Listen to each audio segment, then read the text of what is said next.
If you're living in multiple unit housing and you have kids that reside with you, you're going to want to watch this video. Complaints made against you for noise made by your children could be a Fair Housing Act violation. I'm going to tell you a short story of a case that I handled that involved precisely that issue and the result. And that's the topic of this video.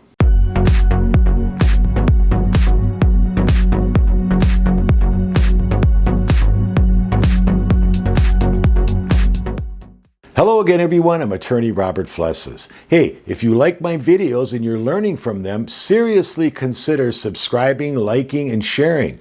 By doing that, you help boost my videos so that others can find them and learn from them too. A few years ago, a single woman with 2 young children lived on the second floor of a condo complex. Like everyone else in the building, she owned her unit. She contacted me to explain that she received a letter from the management company citing noise complaints that were possibly rising to the level of a condo rule violation.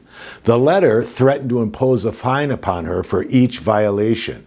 Well, none of the residents in her building had young children living with them. She suspected that the couple living below her unit were the ones that complained. As a matter of fact, on many occasions, one of the occupants below loudly banged on the ceiling of their unit when her kids were playing, and it obviously scared her. That person once even banged loudly on her entry door, but that person would quickly retreat to their unit so she couldn't identify who it was. She once overheard the husband residing below openly complaining to the other unit owners in a derogatory fashion regarding her and her children. His wife also sat on the condo board. So she asked me to write a letter in response to the management company's letter. I cited how the complaint could be a violation of the Fair Housing Act against families with children and that they better cut it out. Do you want to know what was really happening here? Let's look at the Fair Housing Act first. Then I'm going to tell you the strategy they tried to use against this woman. The Act protects against discrimination based upon race, color, religion, sex, and national origin, and was amended in 1988 to include familial status. That's families and people with children. The purpose of the law was to protect every American's fundamental right to fair housing. Well, there's 2 types of discrimination. 1, discriminatory treatment, and 2, disparate impact.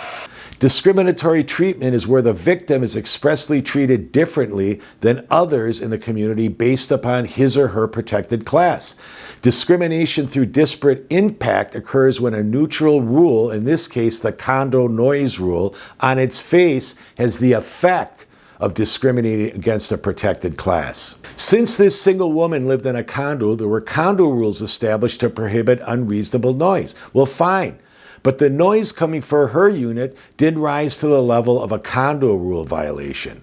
The noise was infrequent and the complaint was made soon after the lower unit people moved in. She also made sure her kids weren't being wild and making lots of noise. It was obvious that the complainer didn't like children by statements that she overheard the couple below making to other condo unit owners. The husband was even overheard stating that he shouldn't be subjected to children for the price he paid for his unit. The children were playing like kids do, and if you're going to move into a condo complex, you should expect a reasonable degree of noise from children. So this couple's complaint was unreasonable, but here was their strategy. Force her out, make her sell her unit. That way they eliminate the problem. Establish a record of complaints against her to circumvent the federal housing laws and punish her based upon the noise rule. They were going to start fining her for multiple noise violations and rack up fines to the point she couldn't even afford to pay them. And if she didn't pay them, then a lien would be placed against her condo unit. Well, eventually she'd be forced to sell. So I received a letter from the management company telling me that my claim was unsubstantiated. Really? Plus, they suggested a meeting between the parties, but the complaining party didn't want to meet. The result of all this? My client never heard a peep out of them again. There was never another complaint. The Federal Housing Act provision that I quoted in my letter made them reconsider their actions. But of course, they weren't going to admit that. And the people living below subsequently sold their unit. Those people needed to remember that just as they had a right to live in a condo in this building, so did the single woman with children. If they didn't like children, then they shouldn't have bought a condo there.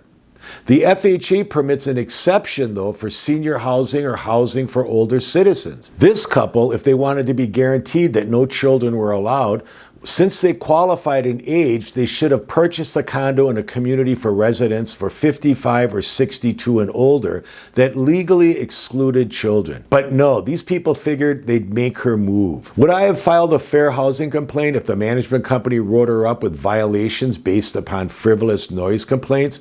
If my client instructed me to do so, you bet I would. Has this happened to you?